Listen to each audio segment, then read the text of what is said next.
मौन एक ऐसा विषय है जिसके बारे में अभी भी ज़्यादातर लोगों को नहीं पता होता है।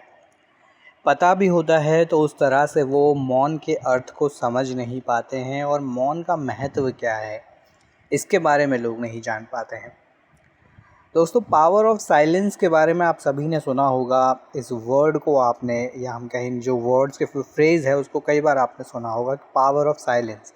लेकिन ये पावर ऑफ साइलेंस है क्या? इसका मतलब क्या होता है? इसको फ़ील कैसे करें? इसको फ़ील करने का तरीका क्या होता है? इसके बारे में शायद हम नहीं समझ पाते हैं और इसकी इम्पोर्टेंस क्या है।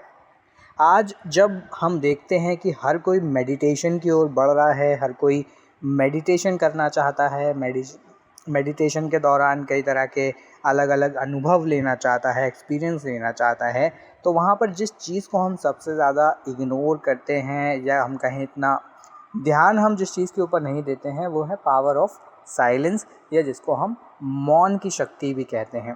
तो आज इस वीडियो में हम इसी के बारे में जानने की कोशिश करेंगे कि ये मौन क्या है, मौन रखने से क्या होता है और इसको रखने की विधि क्या होती है, और क्या मौन आपको पूरे दिन रखना होता है। तो कुछ इस तरह के बातों के बारे में हम जानने की कोशिश करेंगे इस वीडियो में, तो वीडियो को अंत तक ज़रूर देखें। दोस्तों, जब हम बात करते हैं मौन की, तो मौन का मतलब होता है शांत होना। अब मौन, जब भी हम ये शब्द का यूज़ करते हैं तो हम समझते हैं मौन का मतलब होता है कि हम बोलना बंद कर दें, यानी कि अपने होठों का प्रयोग करना बंद कर दें, जो कि मौन होता है। लेकिन ये मौन की एक अवस्था है, इसको आप पूरी तरह से मौन नहीं कह सकते। सिर्फ बातों को ना करना या होठों का प्रयोग ना करना मौन नहीं होता है। ये मौन की एक प्रारंभिक अवस्था है। मौन की जो दूसरी अवस्था होती है वो होती है अपने मन में आ रहे विचारों को शून्य कर लेना, यानी कि आपके मन में एक भी विचार ना रहे। जब ऐसी अवस्था में आप पहुंच जाते हो तो उसको हम बोलते हैं मौन की अवस्था। अब हमारे ग्रंथों में, या जो भी हमारे देश के महान लोग रहे हैं, दार्शनिक रहे हैं, उन्होंने इसके जो महत्व है उसके बारे में जाना है, उस महत्व को समझाने का प्रयास भी किया है कि मौन की अवस्था में जब आप पहुंच जाते हो, जब हम कहते हैं मौन की अवस्था, तो हम कहते हैं मन से मौन, यानी कि आपके मन में एक भी विचार ना रहे और आपका मन विचार शून्य हो जाए। तो सब चीज़ों को आप एज़ इट इज़ देखना शुरू कर देते हैं, यानी कि जो चीज़ जैसी है आप उसको वैसे देखना शुरू कर देते हैं, और आप अपने थॉट्स को उस पर थोपने का काम नहीं करते हैं। एग्ज़ाम्पल के लिए, अगर आप मौन की अवस्था में हैं, यानी कि मन में आपके कोई भी विचार नहीं है, आपने अपने मन में आ रहे सभी विचारों को पूरी तरह से शून्य कर दिया है, तब आप एक रुकी हुई नदी की तरह हो जाते हैं। एक ऐसी नदी जिसमें पानी बिल्कुल भी नहीं हिल रहा है, पानी रुका हुआ है, या आप कहें एक बाल्टी जिसके अंदर पानी रुका हुआ है। तब आपको सब कुछ क्लियर दिखना शुरू हो जाता है। लेकिन जैसे ही आप उस पानी को छूते हैं तो वो पानी हिलने लगता है और उसमें दिखने वाली चीज़ें भी ओझल हो जाती हैं या धुंधली हो जाती हैं। ऐसा ही होता है जब हमारे मन में किसी चीज़ को देखकर विचार आते हैं, तो हम उस चीज़ को उस तरह ना देखकर उसकी आकृति, उसका रंग, उससे होने वाले काम, उससे जुड़ी चीज़ों के बारे में तरह तरह के विचार मन में लाने लगते हैं। या फिर कई बार तो ऐसा होता है कि हम रोड पर चल रहे हैं, लेकिन हमारा ध्यान रोड पर ना होकर हमारा ध्यान इधर उधर की बातों में होता है कि मुझे क्या करना है, कैसे करना है, इसके बाद क्या करना है, उसने क्या कहा, मैंने क्या कहा, मैं क्या कहूँगा। इस तरह के तरह तरह के विचार में हम डूबे होते हैं, जबकि हमें रोड पर होते समय रोड को ही देखना चाहिए, या हमारे रास्ते को देखना चाहिए। तो एक उदाहरण के तौर पर मैंने आपको ये समझाने की कोशिश की है कि कैसे हम एक जगह होकर भी एक जगह पर नहीं होते हैं। हमारा शरीर कहीं पर होता है और हमारे विचार कहीं और पर होते हैं। तो इसी को लॉस्ट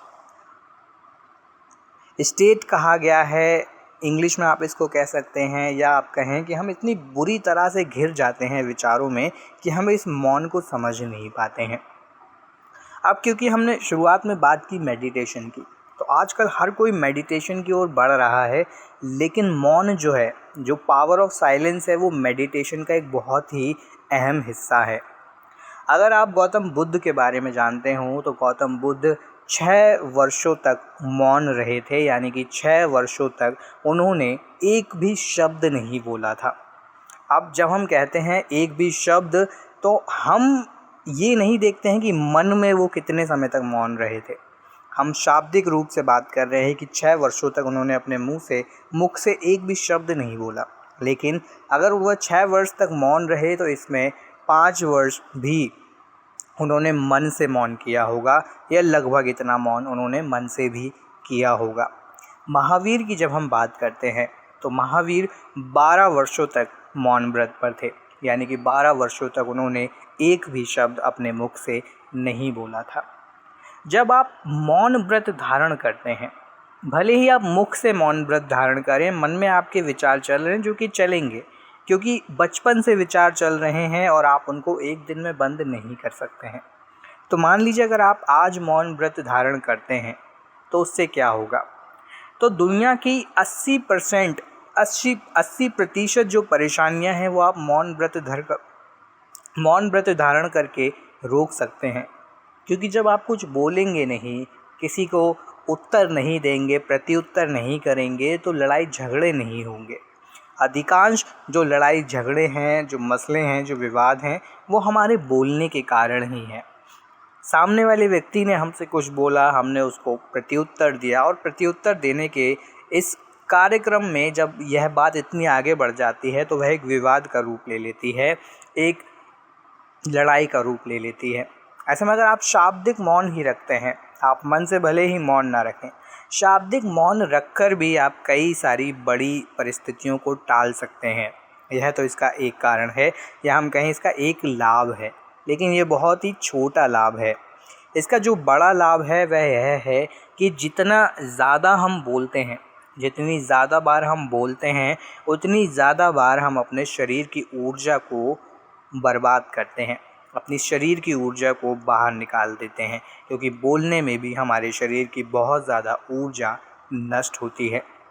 ऐसे में अगर आप 2 घंटे, 3 घंटे या 4 घंटे मौन व्रत धारण करते हैं, तो जो ऊर्जा आप बोलकर बाहर की ओर फेंक रहे हैं, वह ऊर्जा आपके अंदर संचित होना शुरू हो जाती है।